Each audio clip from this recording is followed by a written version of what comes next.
Hi everybody, we've got the Prado 250 with our PowerDeck floor installed. Now, standard floor, you can see slightly raised like we have to for the hybrid battery system.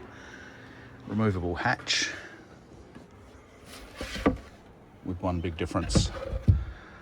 100 amp hour battery, Redarc Alpha charging system, wired up as a plug and play loom to the factory bolt points underneath. We've got 50 amp Anderson,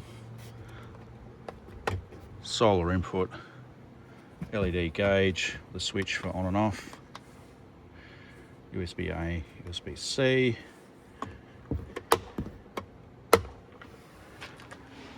all built in, one module. Takes around about 30 minutes at the most to fit without using any special tools, no soldering, no crimping, literally plug and play, and designed specifically for the Prado 250. Available now, Lawson automotive.com.au.